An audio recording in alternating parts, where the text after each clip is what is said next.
Jai Anjaneya. Welcome to Mahabala studio. ನಿನ್ನ ಜೊತೆ ನನ್ನ ಕತೆ ಕನ್ನಡ ಸೀರಿಯಲ್ದು ಇವತ್ತಿನ ರಿವ್ಯೂ ಏನಪ್ಪ ಅಂದರೆ, ಅಶ್ವಿನಿ ಮಾಡಿರೋ ಡ್ರಾಮಾ ಇಂಪ್ಯಾಕ್ಟ್ ಎಷ್ಟಿದೆ ಅಂದರೆ ನಿಜವಾದ ಮನಸ್ವಿನಿ ಬಂದ್ರೂ ನಂಬಕ್ಕಾಗಲ್ಲ. ಮನಸ್ವಿನಿ ಸಿಕ್ಕಿಲ್ಲ ಅಂದರೂ ಪರವಾಗಿಲ್ಲ, ಹೇಗಿದ್ದರೂ ಶಾರದಾ, ಭೂಮಿ, ಮನೆಯವರೆಲ್ಲ ಇದ್ದಾರಲ್ಲ ಅಷ್ಟು ಸಾಕು ಅಂತ ಶ್ರವಣ್ ಹೇಳ್ತಿರ್ತಾನೆ. ಮನೆ ಬಿಟ್ಟೋಗು ಅಂತ ಅಜಿತ್ ಭೂಮಿಗೆ ಬೈದಿರೋ ವಿಷಯನ ಭೂಮಿ ಶಾರದಾಗೆ ಹೇಳ್ತಾಳೆ. ಸೊ ಯಾರಿಗೂ ಹೇಳ್ದೆ ಕೇಳ್ದೆ ಮನೆ ಬಿಟ್ಟು ಹೋಗ್ತಿರೋ ವಿಷಯನ ಶಾರದಾಗೆ ಹೇಳ್ತಾಳೆ ಭೂಮಿ. ಇನ್ನು ಮುಂದೆ ಯಾರೇ ಊಟ ಕೊಟ್ಟರು ತಿನ್ನಬೇಕು ಅಂತ ಅಡ್ವೈಸ್ ಮಾಡ್ತಾಳೆ ಭೂಮಿ. ಅಷ್ಟರಲ್ಲಿ ಶ್ರವಣ್ ಬಂದು ಚಾಕ್ಲೇಟ್ ಕೊಡ್ತಾನೆ. ಶಾರದಾ ಚಾಕ್ಲೇಟ್ ತಗೊಂಡಿದ್ದು ನೋಡಿ ಶ್ರವಣ್ಗೆ ಖುಷಿಯಾಗುತ್ತೆ.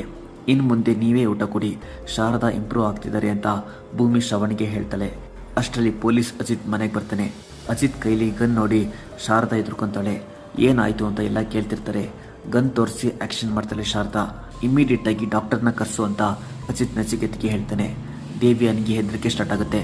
ಫ್ಲ್ಯಾಶ್ ಬ್ಯಾಕಲ್ಲಿ ಏನೋ ಆಗಿದೆ ಅಂತ ಅಜಿತ್ಗೆ ಡೌಟ್ ಸ್ಟಾರ್ಟ್ ಆಗುತ್ತೆ. ಡಾಕ್ಟರ್ ಹೇಳಿರೋದು ಸ್ಟ್ರೆಸ್ ಕೊಡಬೇಡಿ ಅಂತ. ಡಾಕ್ಟರ್ ಹೋದ್ಮೇಲೆ ಶಾರದಾಗೆ ಪ್ರೊವೋಕ್ ಮಾಡುವಂತ ಅಜ್ಜನ ದೇವಿಯನಿಗೆ ಹೇಳ್ತಾಳೆ. ಭೂಮಿ ಮನೆ ಬಿಟ್ಟು ಹೋದರೆ ಶಾರದಾ ಭೂಮಿನೇ ಬಿಟ್ಟು ಹೋಗ್ತಾಳೆ ಅಂತ ದೇವಿಯನಿ ಅನ್ಕೊಂತಿರ್ತಾಳೆ.